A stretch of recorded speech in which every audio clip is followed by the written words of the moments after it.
kažem jedno opšte mesto koje bi se činilo da je u uvodnom smislu interesantno, a to je da postoji naravno specifičnost muškog nasilja nad ženama i ti si istakla u uvodu da je ono kao muško nasilje najšire i najrasprostranjenije. Dakle, često možemo da čujemo kada istaknemo takvu tezu šta je sa ženskim nasiljem nad muškarcima ili šta je sa ženskim nasiljem nad ženama.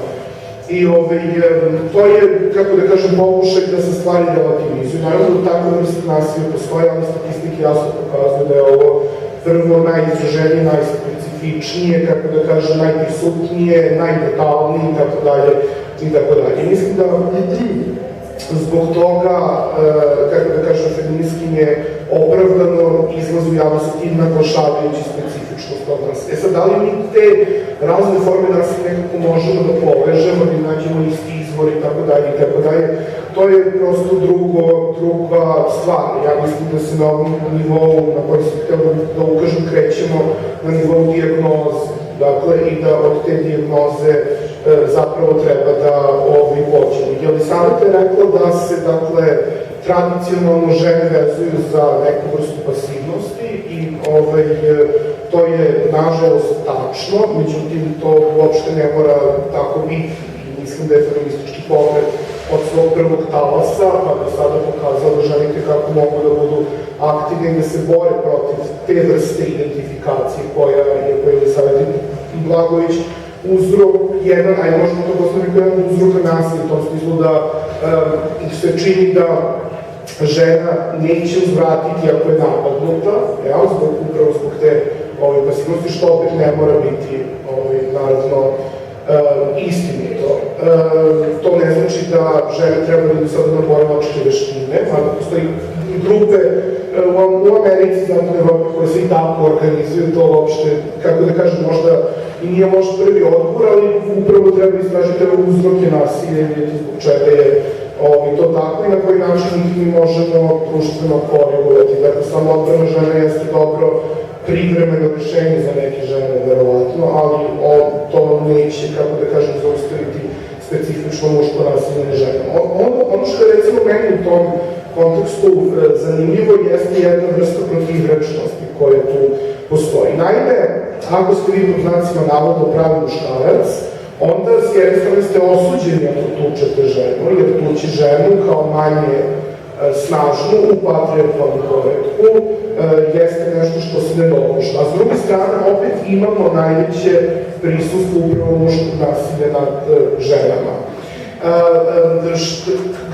Gde sam ja video vezu koja ovu, kako da kažem, prvi pogled kontradiktornost spaja? Pa evo, pošto pokušam da konkretizujem stvar, to je recimo aktuelna kampanja, ne znam da li dalje traje, bilo aktuelno, da kažem, pre mesec dana kada sam je vidio billboard na kome piše pravi muškarci ne tuku žene.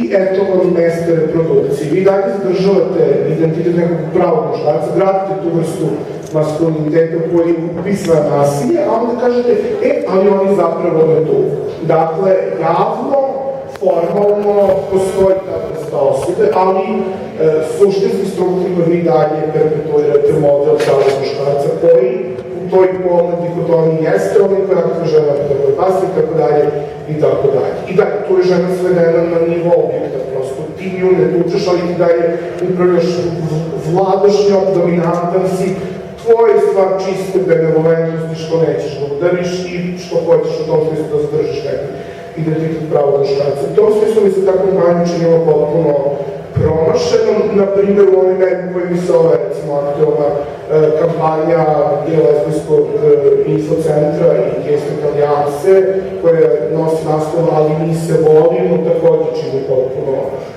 promašeno, jer fenomen nekakvog isto muškog nasilja, u ovom slučaju od lesbijskog populaciju pokušao da kontre nekom idejom, znate, tu postoji ljubav, pa i da ne postoji ljubav, da postoji samo seks, šta je tu spojeno? Dakle, ako mi tučemo lezbijke koje se vole, onda to nije u redu, ako tučemo lezbijke koje se samo seksiju, onda je to super, jel?